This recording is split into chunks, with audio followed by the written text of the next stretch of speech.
प्रिय विद्यार्थियों, फ्रैंकलिन परिवार के इस YouTube चैनल पर आपका एक बार फिर हार्दिक स्वागत है।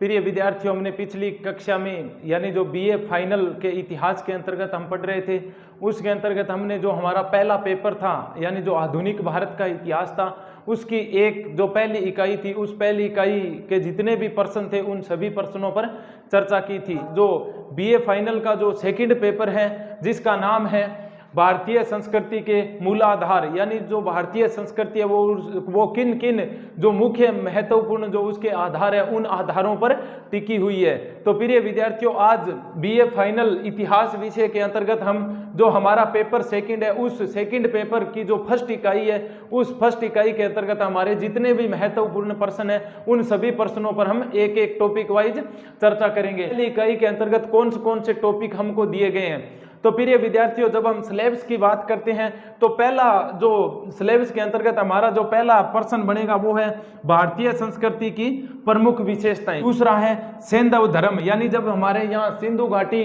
का प्रादुर्भाव हो चुका था, सिंधु घाटी सभ्यता का, उस समय यहाँ का धर्म कैसा था। फिर उसके बाद में हम चर्चा करेंगे वैदिक धर्म की। जब सिंधु घाटी जो सभ्यता थी उसके बाद में जो वैदिक सभ्यता आई उसके अंदर धर्म कैसे थी और धर्म की परिभाषाएं क्या थी। फिर वैदिक धर्म के बाद में हम पढ़ेंगे जैन व बौद्ध धर्म, यानी जब लगभग 6ठी शताब्दी थी उस समय भारत के अंदर दो महत्वपूर्ण धर्मों का वर्चस्व स्थापित हुआ, जिसमें एक था जैन और दूसरा था बौद्ध धर्म, यानी इनके बारे में विस्तार से चर्चा करेंगे। फिर उसके बाद में जो हमारा अगला यूनिट के अंतर्गत जो प्रश्न बनेगा वो है पौराणिक धर्म की प्रमुख विशेषताएं, यानी जो हमारे पुराण हैं 18 पुराण है, उन 18 जो पुराण थे उनकी महत्वपूर्ण विशेषताएं क्या थी। प्रश्न है भारतीय संस्कृति का अर्थ बताते हुए इनकी प्रमुख विशेषताएं, यानी जो भारतीय संस्कृति है उस संस्कृति का अर्थ क्या है। पहले हम ये जानेंगे भी संस्कृति का अर्थ क्या होता है तथा इनकी वह कौन सी विशेषताएं हैं जो भारतीय संस्कृति को पूरे विश्व के अंदर अजर और अमर बनाती है। उसी के अथवा में प्रिय विद्यार्थियों दूसरा जो प्रश्न है वो है क्या कारण है कि भारतीय संस्कृति में विविधता होते हुए भी एकता है। तो भारतीय संस्कृति है उस संस्कृति का कोई मूल्य नहीं है, अमूल्य है, अनमोल है। अपनी वो आज भी वर्तमान समय में जो प्राचीन काल से लेकर के जो भारतीय संस्कृति चल रही है वो अपनी अप्रीतम जिनकी जो विशेषताएं थी, यानी जो विशेषताएं थी यहाँ का जो रहन सहन था उस समय और आज का जो रहन सहन है उन सभी को लेकर आज भी जो भारतीय संस्कृति है वो क्या है, अजर व अमर है। अपनी विशेषताओं को लेकर भारतीय संस्कृति क्या है, अजर व अमर है।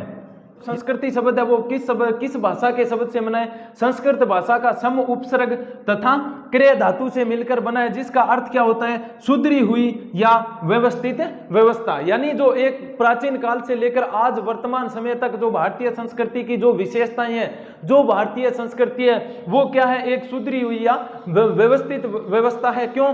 क्योंकि इसके अंतर्गत ऐसे भारतीय संस्कृति के अंदर ऐसे तत्व हैं जिनके कारण यहाँ के लोगों में अनेक प्रकार की विविधताएं पाई जाती है, लेकिन उन विविधताओं के पाए जाने के कारण भी भारतीय संस्कृति में एकता है। लेकिन अब देखो, जब थोड़ी सी फिर इसी जो संस्कृत यानी जो संस्कृति शब्द है अगर इसका अंग्रेजी भाषा के हिसाब से लें तो इसी संस्कृति जो शब्द है इसको अंग्रेजी भाषा में कहते हैं कल्चर। अंग्रेजी भाषा में इसको क्या कहते हैं, कल्चर। और इसी कल्चर जो शब्द है इसका अर्थ क्या होता है, संस्कृति के जब परिप्रेक्ष्य में लेते हैं तो क्या अर्थ होता है, सुधरी हुई या व्यवस्थित अवस्थाएं। जो मनुष्य की जाति या समुदाय होती है, इनके जो लोग आपसी लोग रहते हैं, किसकी जाति या समुदाय के जो लोग रहते हैं उन लोगों का रहन सहन कैसा है, खान पान उसका कैसा है तथा उनका जो जीवन जीने का तौर या तरीका या जो जीवन निर्वाह करने के जो जरिए होते हैं वो कौन से होते हैं। इन्हीं सब बातों को लेकर जो एक व्यवस्थित जो क्रम बनता है उसी क्रम को हम क्या कहते हैं, संस्कृति कहते हैं। उसी क्रम को हम क्या कहते हैं, संस्कृति कहते हैं। या जो मनुष्य का जीवन जीने के जो तौर तरीके हैं या जिन हालातों में या दशाओं में वो अपने जीवन का निर्वाह करता है, जो अपने जीवन का निर्वाह करता है, उसी को हम क्या कहते हैं, संस्कृति कहते हैं। भारतीय संस्कृति के बारे में कुछ इतिहासकारों ने अपनी कुछ परिभाषाएं दी, यानी अपने जो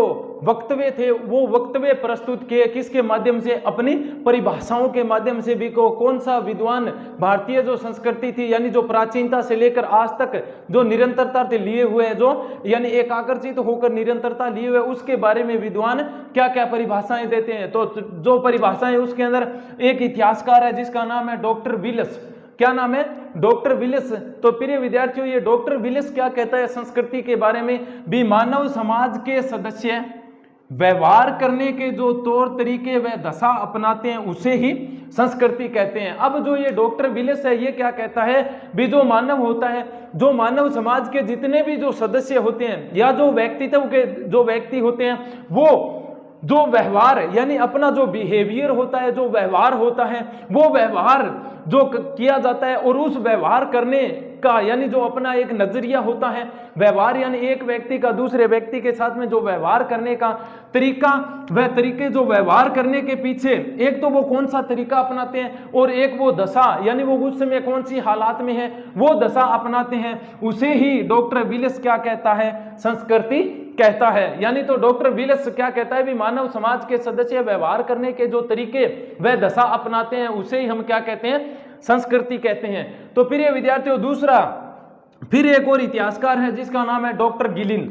डॉक्टर गिलिन, ये डॉक्टर गिलिन क्या कहता है अपनी परिभाषा में भारतीय संस्कृति के बारे में? ये कहता है प्रत्येक समूह या समाज व्यवहार के ऐसे प्रतिमान, व्यवहार व समाज के ऐसे प्रतिमान ही हैं जो एक पीढ़ी से दूसरी पीढ़ी में स्थानांतरित होते हैं, यही क्या कहलाती है?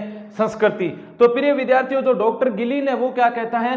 प्रत्येक समूह यानी प्रत्येक किसी भी समाज या जाति वर्ग का जो भी समूह है वो या समाज व्यवहार यानी जो समाज किसी दूसरे व्यक्ति के साथ में कैसा व्यवहार करता है, व्यवहार के ऐसे प्रतिमान यानी जो अनुमान लगाए गए हैं, ऐसे प्रतिमान ही है जो एक पीढ़ी से और दूसरी पीढ़ी के अंदर स्थानांतरित होते हैं। जिस तरह एक पिता की जो संस्कृति है या उसका रहन सहन है, खान पान है, वो जब अपनी एक पिता के अंदर जितने भी गुण है वो गुण अगर पीढ़ी दर पीढ़ी चलकर उसकी संतान में यानी दूसरी पीढ़ी के अंदर जो स्थानांतरित होते हैं वही क्या कहलाती है? संस्कृति। प्रोफेसर हुमायूं कबीर जो एक इतिहासकार था वो भारतीय संस्कृति के बारे में अपने क्या यानी जो विचार है वो विचारों को व्यक्त करता है।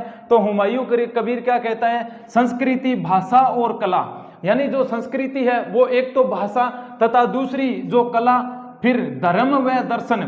पहले तो भाषा व कला, फिर धर्म व दर्शन, फिर सामाजिक जो रीति रिवाज यानी जो मनुष्य के सामाजिक एक समाज के अंदर रहने के जो तौर तरीके हैं, रीति रिवाज व आदतों तथा राजनीतिक संगठनों के माध्यम से अभिव्यक्त होती है। यानी जो संस्कृति होती है, प्रोफेसर हुमायूं कबीर क्या कहता है भी, जो भारतीय संस्कृति है वो एक तो संस्कृति, दूसरी भाषा, उसके बाद में उसके जो धर्म है, फिर उसके जो दर्शनार्थ करने के तौर तरीके हैं, फिर उसके जो सामाजिक तौर तरीके यानी उसका रहन सहन कैसा है, खान पान कैसा है, वेशभूषा कैसी है, उनकी कलाएं कैसी है, रीति रिवाज व आदतें, यानी इन सब चीजों करने के पीछे आदतें, तथा उसके बाद में जो राजनीतिक संगठन यानी जो राजनीतिक आधार पर जो संगठन बनाए जाते हैं, उन सभी चीजों को अभिव्यक्त जो करती है उसी को ही प्रोफेसर हुमायूं कबीर क्या कहता है? उसी कोई प्रोफेसर हुमायूं कबीर क्या कहता है? संस्कृति कहता है। तो प्रिय विद्यार्थियों, जो चौथी और जो परिभाषा दी वो है जो एक हिंदी के कवि थे, यानी जो हिंदी के बहुत ही महान कवि थे, डॉक्टर रामधारी सिंह दिनकर, डॉक्टर रामधारी सिंह जी दिनकर। ये क्या कहते हैं? संस्कृति वह चीज मानी जाती है। कौन? दिनकर जी क्या कहते हैं भी, संस्कृति वह चीज मानी जाती है जो हमारे जीवन में व्यापक है, यानी जो हमारा जीवन है और उस जीवन के अंदर जो चीज व्यापकता लेके आती है, यानी संस्कृति वह चीज मानी जाती है जो हमारे जीवन में व्यापक है तथा जिसकी रचना व विकास में अनेक सदियों का अनुभव है। अब डॉक्टर रामधारी सिंह जी दिनकर क्या कहते हैं भी, संस्कृति वह चीज मानी जाती है जो हमारे जीवन में व्यापक, एक तो यानी जो हमारे जीवन के अंदर उसकी व्यापकता हो, विशालता हो, साथ ही जो जिस संस्कृति की जो रचना की गई है, रचना व विकास के अंदर अनेक सदियों का अनुभव है, यानी अनेक सदियां पीढ़ियां जो बीत गई है उन सभी का अनुभव है, उसी को हम क्या कहते हैं? संस्कृति कहते हैं। विशेषताएं, भी ऐसी वो कौन सी विशेषताएं हैं जिनको लेकर आज भी जो भारतीय संस्कृतियां, इस विशाल साम्राज्य के अंदर भारतीय संस्कृति अपनी जो एकता है उस एकता को लिए हुए प्राचीन काल से लेकर आज तक भी वैसी की वैसी है। तो प्रिय विद्यार्थियों, जो विशेषताओं में पहली जो भारतीय संस्कृति की विशेषता है वो है प्राचीनता। भारतीय संस्कृति है, भारतीय संस्कृति की गणना विश्व के प्राचीनतम जो प्राचीन काल की जो संस्कृतियां थी, प्राचीन काल की क्या थी, संस्कृतियां थी, उन सभी संस्कृतियों में भारतीय संस्कृति की भी आज क्या की जाती है, चर्चा की जाती है। क्यों? क्योंकि भारतीय जो संस्कृति की महत्वपूर्ण विशेषता जो प्राचीनता है वो कैसे है, जो भारतीय संस्कृति है उसी संस्कृति के अंदर अनेक ऐसे लोग आए जिन्होंने यहाँ भारतीय समाज के ऊपर अपना आधिपत्य स्थापित किया। बाहरी जो संस्कृतियां भारत के ऊपर अपने आधिपत्य जमाने के लिए आई, यहाँ के लोगों ने बाहरी जो संस्कृतियां थी वो संस्कृतियां यहाँ भारतीय संस्कृति के ऊपर प्रभाव डाला, लेकिन उन प्रभाव डालने के बाद में जो भारतीय संस्कृति है वो आज वैसी की वैसी है जैसी प्राचीन काल में थी। इस तरह जहाँ यानी इसी भारतीय जो संस्कृति के बाद में जिस तरह रोम की संस्कृति आई, यूनान की संस्कृति आई, मिस्र की जो संस्कृतियां आई थी, वो संस्कृतियां एक बार तो अपने सर्वोच्च स्थान पर पहुंची थी, लेकिन सर्वोच्च स्थान पर पहुंचकर धीरे धीरे अपनी जो संस्कृति का पतन था उस पतन की ओर अग्रसर होती गई, तथा जो भारतीय संस्कृति है वो प्राचीन काल से लेकर आज तक वैसी की वैसी ही है। तो हम कह सकते हैं भी भारतीय संस्कृति है वो सबसे प्राचीन है, और भारतीय संस्कृति की प्राचीनता ही भारतीय संस्कृति की महत्वपूर्ण विशेषता है। भारतीय संस्कृति की जो प्राचीनता थी उस प्राचीनता को देखकर एक कवि था जिसका नाम क्या था, इकबाल। ये इकबाल एक अपने दोहे के माध्यम से भारतीय संस्कृति का किस तरह बखान करता है। तो इन्होंने क्या लिखा है भी, यूनान मिस्र रोमा सब मिट गए, कुछ बात है कि हस्ती मिटती नहीं हमारी। यानी ये अपनी जो दो लाइनों का जो एक दो है उसके अंदर क्या कहता है भी, भारतीय संस्कृति के अंदर यूनान की संस्कृति सर्वोच्च शिखर पर पहुंची लेकिन मिट गई, मिस्र की भी, रोम की, सब संस्कृतियां पहले अपने उच्च स्तर पर पहुंची थी लेकिन धीरे धीरे वो संस्कृतियां मिट गई, लेकिन भारतीय संस्कृति आज वैसी की वैसी है भी। उसकी जो हस्ती है, उसका जो लोगों का अपनाने का जो तौर तरीका है वो आज क्या है, वैसा का वैसा है। तो इसी के आधार पर जो इकबाल था इन्होंने लिखा था, यूनान मिस्र रोमा सब मिट गए, जहां से कुछ बात है कि हस्ती मिटती नहीं हमारी। तो भारतीय संस्कृति की जो पहली विशेषता थी विद्यार्थियों वो है प्राचीनता। दूसरी जो महत्वपूर्ण विशेषता है भारतीय संस्कृति की वो है निरंतरता। निरंतरता का मतलब लगातार चलने वाली। निरंतरता का मतलब क्या होता है, लगातार चलने वाली। तो प्रिय विद्यार्थियों, जो भारतीय संस्कृति है वो प्राचीन काल से लेकर आज तक निरंतर व सतत तरीके से वैसी की वैसी ही चल रही है। कैसे? निरंतर व सतत तरीके से भारतीय संस्कृति वैसी की वैसी ही चल रही है। आज भी जो भारतीय संस्कृति है वो प्राचीन काल से लेकर क्या है, निरंतरता लिए हुए। क्यों? क्योंकि यहाँ अनेक ऐसी संस्कृतियां भारत के ऊपर आई जिसके अंदर यूनानी, पल्लव, हूण, कुषाण, यानी ये जो राजवंश आए थे, ये राजवंशों ने भी यहाँ जो भारतीय संस्कृति थी और अन्य मुसलमान, अंग्रेज तथा जो विदेशी जातियां भारत के अंदर आई, वो एक बार तो उनकी जो संस्कृतियां थी वो सर्वोच्च शिखर पर थी, लेकिन जो भारतीय संस्कृति प्राचीन काल से लेकर आज तक जो चल रही थी, उन्हीं संस्कृति की जो भारतीय निरंतरता थी, उस निरंतरता को देखते हुए ये यूनानी, पल्लव, हूण और कुषाण, अन्य अंग्रेज जो मुसलमान थे, उन जो संस्कृतियां थी उन संस्कृतियों का पतन हो गया, लेकिन जो भारतीय संस्कृति थी वो आज भी वैसी की वैसी निरंतरता या सततता लिए हुए लगातार चल रही है। तीसरी जो महत्वपूर्ण विशेषता है वो क्या है, आध्यात्मिकता। यानी ये सर्वप्रथम तो ये समझते हैं जो आध्यात्मिक होता क्या है, आध्यात्मिकता किसको कहा जाता है। तो जो भारतीय संस्कृति है उसके अंदर अनेक प्राचीन काल से लेकर क्या चल रहे थे, अनेक धर्म हैं, अनेक दार्शनिकों के मत हैं, अनेक धर्म है, दार्शनिकों के मत है, अनेक रीति रिवाज परंपराएं हैं, अनेक रीति रिवाज परंपराएं हैं। लेकिन इन सब को लेकर के भी जो भारतीय संस्कृति है वो अपने आध्यात्मिक क्षेत्र में महत्वपूर्ण भूमिका निभा रही है। क्या? अपने जो आध्यात्मिक जो महत्वपूर्ण क्षेत्र है उनके अंदर आज भी अपनी जो योग्यता है उस योग्यता को प्रदर्शित करती है, तथा ये जो आध्यात्मिकता था इसके अंतर्गत जो भारतीय संस्कृति की मुख्य विशेषता है, इसका जो महत्वपूर्ण पहलू है वो है मनुष्य के अंदर अध्यात्म की भावना को व्यक्त करना। महत्वपूर्ण इसका पहलू क्या है? मनुष्य के अंदर अध्यात्म की भावना को ग्रहण करना। किसकी भावना को? अध्यात्म की भावना को। अब देखो, जो भारतीय संस्कृति है वो आज भी अपनी आध्यात्मिकता या प्राचीनता, यानी जो धर्म के मामले में, यानी जो धर्म हो चाहे संप्रदाय हो, धर्म या संप्रदाय हो, उन सभी को लेकर के आज भी जो भारतीय संस्कृति है वो एक धर्म प्रधान संस्कृति है। क्या? धर्म प्रधान संस्कृति है। क्यों? क्योंकि भारतीय संस्कृति की आलोचना जो करते थे, किसके माध्यम से? आध्यात्मिकता के माध्यम से। जो लोग भारतीय संस्कृति की आलोचना करते थे भी, भारतीय संस्कृति ऐसी है, क्या है भारतीय संस्कृति के अंदर, ये भी संस्कृति एक दिन अपने निम्न स्तर पर चली जाएगी। जो लोग भारतीय संस्कृति की आलोचना करते थे, जो भारतीय संस्कृति के बारे में क्या कहते थे? भला बुरा कहते थे, वही जो लोग थे आज धीरे धीरे भारतीय संस्कृति के अंदर समा गए। किस? इतिहासकार या जो विद्वान थे, उन विद्वानों का एक मत था इस आध्यात्मिकता के अंदर कि जो आंखों से जो संसार है, जो भारतीय संस्कृति है, उस संस्कृति के अंतर्गत ऐसा एक है जो हमको आंखों से दिखाई नहीं देता है। किससे?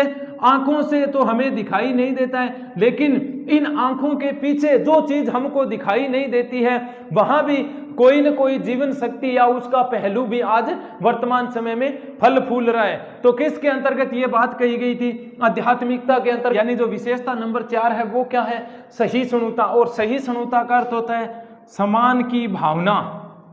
सहिष्णुता का अर्थ क्या होता है? समान की भावना। यानी यहाँ जो भारतीय समाज है, उस भारतीय समाज के अंदर अनेक रीति रिवाज, धर्मों को मानने वाले अनेक वेशभूषाएं, रहन सहन, खान पान, इन सब के आधार पर उन लोगों की अलग अलग क्या है? उन अलग अलग लोगों की विशेषताएं। लेकिन जो भारतीय धर्म है वो अपनी एक जो भारतीय जो संस्कृति है उसकी जो विशेषताएं है सहिष्णुता, इस सहिष्णुता के आधार पर सभी लोगों में आज भी क्या है?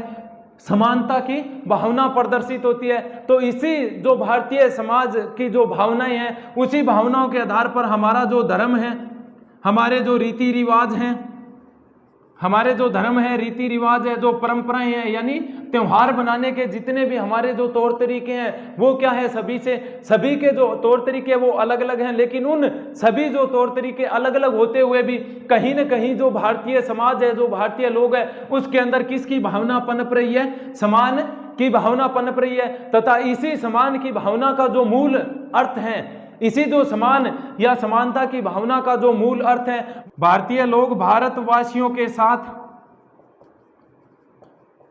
एकता की भावना, भारतवासियों के साथ क्या है? एकता की भावना को प्रदर्शित करते हैं तथा इसी एकता की भावना को वो सभी क्षेत्रों में लागू करते हैं। एकता की भावना को किसे? सभी क्षेत्रों में लागू करते हैं, चाहे वो धर्म के नाम पर हो, चाहे किसी अन्य कोई मान लीजिए भी कोई सार्वजनिक संस्था है उसके नाम पर हो, चाहे कोई मनुष्य के रहन सहन हो, चाहे उसके खान पान हो, उन सभी को लेकर के जो भारतीय समाज अलग अलग रीति रिवाजों को मानते हैं, उसी के अंदर भी क्या है? समानता की भावना है। तो भारत का जो देश है, भारत जो देश है मूल रूप से किस पर आधारित है? धर्म व स्वभाव पर। किस पर मूल रूप से आधारित है? एक तो धर्म, क्योंकि भारत के अंदर ऐसे धार्मिक लोग हैं और भारत के अंदर जितने भी लोग यहाँ निवास करते हैं वो सभी धर्म के हिसाब से अपने अलग अलग धर्मों को मानने वाले हैं। भी इस भारतीय जो संसार है या जो विश्व है, इसके ऊपर हिंदू धर्म के लोग भी हैं, ईसाई धर्म के भी लोग हैं, ईसाई धर्म के, सिख के भी हैं, मुस्लिम धर्म के लोग भी हैं, लेकिन उन सब में क्या है? एक समानता की भावना है और सभी लोगों को भारतीय संस्कृति के अंतर्गत ये स्वतंत्रताएं दी गई है भी जो मनुष्य जिस भी धर्म को मानने वाला है वो अपने धर्म को पूर्ण रूप से यानी विस्तारित रूप से अपने धर्म का पालन करे तथा उस धर्म के अंदर जितने भी त्योहार, उस धर्म के अंदर जितने भी त्योहार आते हैं, तौर तरीके आते हैं, उन सभी तौर तरीकों का क्या करेगा? वो पालन करेगा। तो एक दूसरी बात, जो भारत के अंदर अनेक प्रकार के धर्म के मानने वाले जो भांति भांति के लोग रहते हैं, यानी यहाँ के जो लोग हैं वो भांति भांति के लोग हैं और भांति भांति के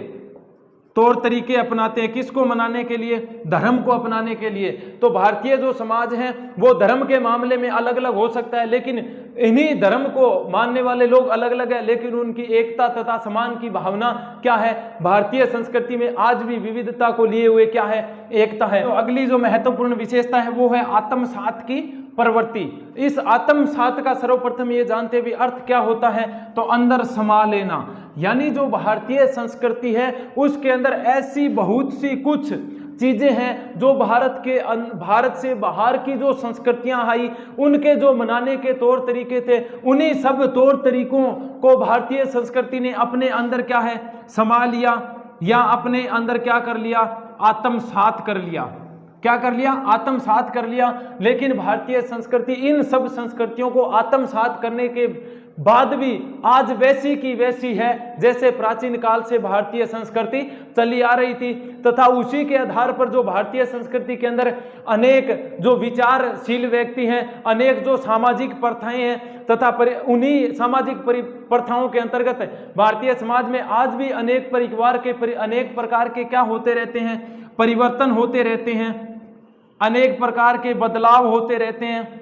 उन्हीं सब बदलावों को देखते हुए भी, इन्हीं सब बदलावों को देखते हुए भी भारतीय संस्कृति ने ये जो परिवर्तनशील व जो बदलाव की जो प्रवृत्ति थी, उन्हीं बदलाव की प्रवृत्ति को भी भारतीय संस्कृति ने अपने अंदर समा लिया या अपने अंदर क्या कर लिया, आत्मसात कर लिया, या अपने अंदर उन सब चीजों को क्या कर लिया, ग्रहण कर लिया। ये जो भारतीय संस्कृति की महत्वपूर्ण विशेषता है, विचारों की स्वतंत्रता। अब देखो विचार क्या होते हैं, मनुष्य के वो तौर तरीके जिसके माध्यम से, जिस तरह हम जब भाषा का ज्ञान प्राप्त करते भी, वे तौर तरीके जिसके माध्यम से हम व्यक्ति की अभिव्यक्ति यानी खुद की जो अभिव्यक्ति होती है, खुद के जो बोलने के जो तौर तरीके होते हैं, किसी वस्तु या किसी चीज या किसी पर महत्वपूर्ण चीज के ऊपर अपने जो मत व्यक्त करते हैं, उन्हीं मत व्यक्तों जो मत या जो भाषण देने के जो तौर तरीके व्यक्त किए जाते हैं, उसी को हम क्या कहते हैं, विचार। और विचारों का हमेशा क्या होता है, आदान प्रदान होता है,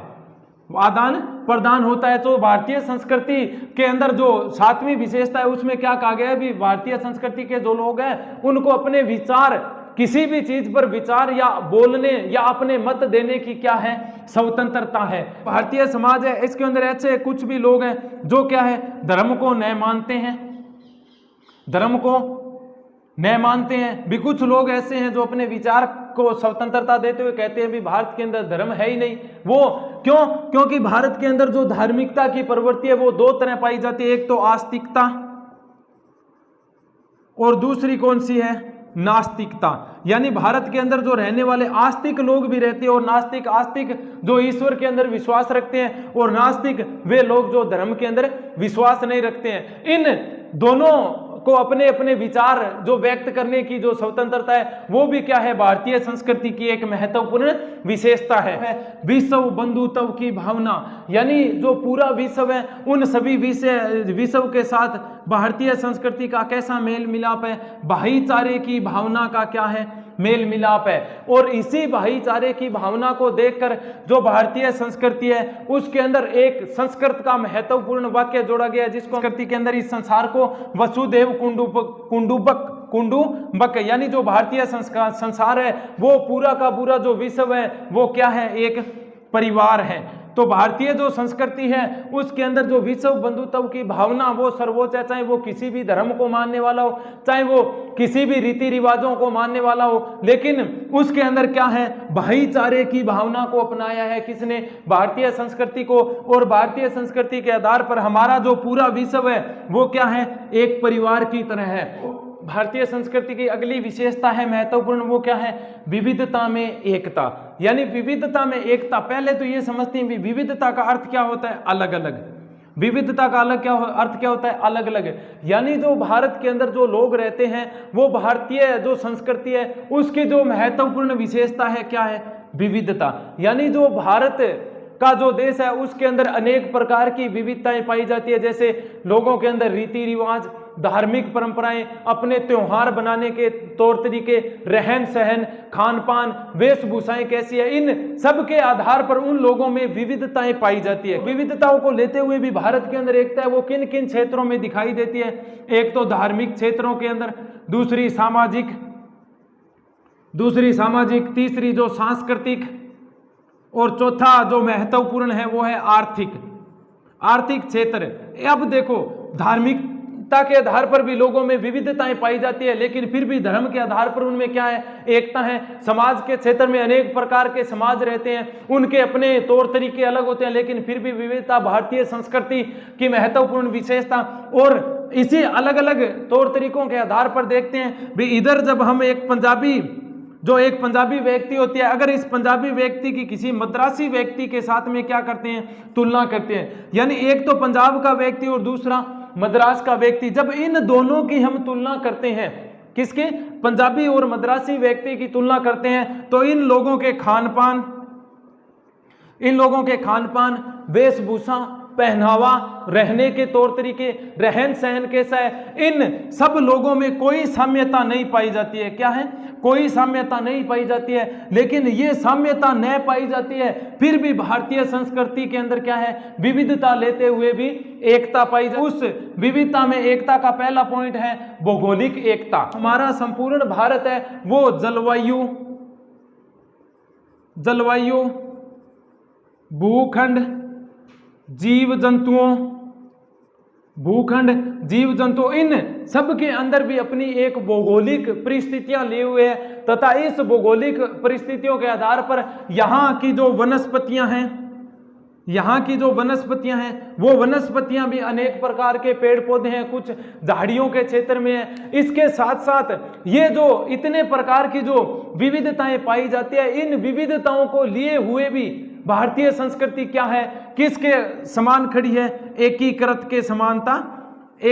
की समानता पर आज भी क्या है, विद्यमान है। अब देखो, जो हमारा जो भारत देश है, वो भारत देश हिमालय से लेकर दक्षिण का जो भारत का अंतिम बिंदु है, उस अंतिम बिंदु तक अनेक प्रकार की भौगोलिक परिस्थितियों को लिए हुए अलग अलग भागों में विभाजित है। लेकिन जब भारतीय संस्कृति की चर्चा करते हैं तो वही जो भौगोलिक जो विषमताएं हैं, वो विषमताएं भारतीय संस्कृति के लिए किसका कार्य करती है, एकता का कार्य करती है। क्यों? क्योंकि यहाँ अनेक प्रकार के ऐसे मौलिक तत्व हैं जिन मौलिक तत्वों के आधार पर भारत का जो उत्तर से लेकर और पूर्व से लेकर जो पश्चिम का जो भारत का क्षेत्र है, वो किसके, एकता के सूत्र में क्या है, बंधा हुआ है। और एकता के सूत्र में बांधने के पीछे कारण किसका है, भारतीय संस्कृति का, राजनीतिक एकता। अब देखो प्रिय विद्यार्थियों, भारत के अंदर राजनीतिक एकता कैसा है, यानी जो भारत के अंदर प्राचीन काल से लेकर आज तक, यानी जो वर्तमान का जो भारत है, इनके बीच में जितने भी जो सम्राट या राजा आए, ये सम्राट या राजा अपने जो अधीनस्थ क्षेत्र थे, अधीनस्थ क्षेत्रों को स्वतंत्र कराने के लिए, अधीनस्थ जो क्षेत्र थे, इन क्षेत्रों को स्वतंत्र कराने के लिए अपनी जो जी जान की बाजी थी, उन जी जान की बाजी को इन्होंने झोंक दिया था। लेकिन झोंकने के साथ साथ इन्होंने क्या किया, जो भारत की जो राजनीतिक एकता है, उस राजनीतिक एकता को महत्वपूर्ण बनाए रखने, या भारतीय संस्कृति के अंदर जो विविधता के लिए हुए भी एकता है, उस एकता को बनाए रखने में महत्वपूर्ण योगदान दिया। भारत के कुछ सम्राट थे, जिस तरह चंद्रगुप्त मौर्य, अजातशत्रु, बिंबिसार,